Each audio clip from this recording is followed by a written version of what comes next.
నమస్తే అండి. నేను ముక్కాంల తేజశ్రీ. నేను హైదరాబాద్‌లో సాఫ్ట్‌వేర్ ఉద్యోగం చేస్తాను. మా తమ్ముడు ముక్కాంల నగేష్ బాబు. తను లండన్‌లో ఎడ్యుకేషన్ కోసం వెళ్ళాడు. అయితే మా అమ్మగారు మే 19, 2025లో మరణించారు. ఆ విషయం తెలిసి నేను హైదరాబాద్ నుండి ఆ రోజు రావడం జరిగింది. మా తమ్ముడు నెక్స్ట్ డే లండన్ నుండి బయలుదేరి రావడం జరిగింది. అయితే నార్మల్‌గా ఎలా అయితే కార్యక్రమాలు జరుగుతాయో అలానే కార్యక్రమాలు జరిగాయి. జరిగిన తర్వాత కొంతకాలంకి మా నాన్నగారు ముక్కాంల ప్రసాద్ చౌదరి ఆయన బిహేవియర్‌లో మాకు కొంచెం చేంజ్ రావడం గమనించి ఆయన మా అమ్మగారు చనిపోయిన తర్వాత కూడా ఆయన సంతోషంగా ఉండడం, వేరే వాళ్ళతో కాల్స్ కొంచెం ఎక్కువ టైం మాట్లాడడం, ఇలాంటి కొన్ని బిహేవియరల్ చేంజెస్ మేము గమనించి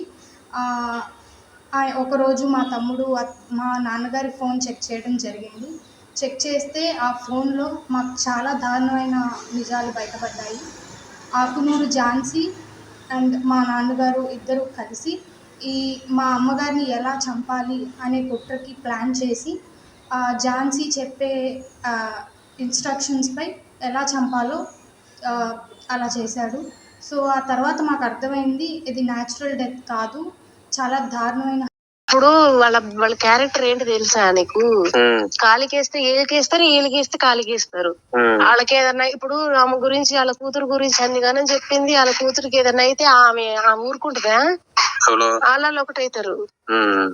మరి నీ మీదకే వస్తారు. పండు బాగున్నప్పుడు ప్రసాద్ నువ్వు చెప్పలేదు ఎందుకు అని అంటే చెప్పొద్దన్నదంటే నమ్ముతారా? ఇప్పుడు ఆమె లేపు అడుగుతారా? ఆమె చెప్పొద్దన్నవి అంటే ఆమె లేచి అవును నేనే చెప్పొద్దన్నదాన్ని చెప్పిద్దా లేచి అయిపోతే సంగతి తెలుసుగా. అబ్బా నీకెందుకే దురద? వద్దమ్మా బాగోలేదు నీకు వద్దని చెప్పని ఎట్లోకట్లా పాలు ఆమె ఫోన్ మాట్లాడుతుంటే పక్కెమ్మట నువ్వు నీరసంగా ఉందండి 2 రోజుల నుంచి అసలు అని పక్కెమ్మట నాలుగైన లేకపోతే అబ్బుగాడికి చెప్పు. అబ్బుగాడు ఫోన్ మాట్లాడేటప్పుడు అబ్బుగాడు అబ్బుగాడు వాళ్ళ అమ్మమ్మకి ఫోన్ చేస్తాడు. సరే సరే సరే ఏది ఇప్పుడు అబ్బుగాడికి తెలియదు కదా బాగోలేదని. అబ్బుగాడికి ఫోన్ మాట్లాడేటప్పుడు అబ్బుగాడితో బాగానే మాట్లాడుతుంది కదా.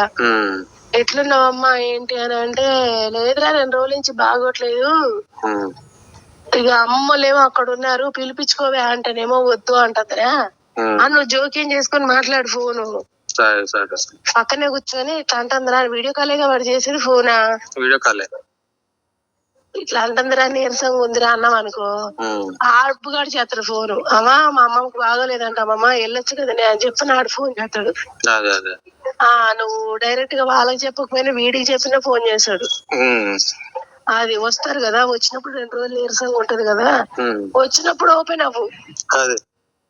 ముందు చెప్పకపోయినా అత్తయ్య 2 రోజుల నుంచి బాగోట్లేదు నేను ఫోన్ చెయ్యని అంటన్నా ఏమొద్దు వాళ్ళ కొడుకే ముఖ్యం ఆమెకి, వాళ్ళ కొడుకు దగ్గరే ఇట చెప్పు పుల్లేరిసినట్టు చెప్పు కావాలని. వాళ్ళ కొడుకే ముఖ్యం వాళ్ళ కొడుకు దగ్గరే ఉండాలి వాళ్ళు మనం అని ఏదేదో పిచ్చి పిచ్చి మాటలు మాట్లాడుతుంది దూరం చేసేసుకున్నట్టు మిమ్మల్ని. నేను చెప్తావు అనుకుంటానే ఉన్నా మళ్ళీ నువ్వు ప్రసాద్ ఇట్లా చెప్పిండని మళ్ళీ మా ఆవిడికి చెప్తావేమో అనుకో నేను చెప్పలేదు అత్తయ్య ఇట్లా చేస్తుంది.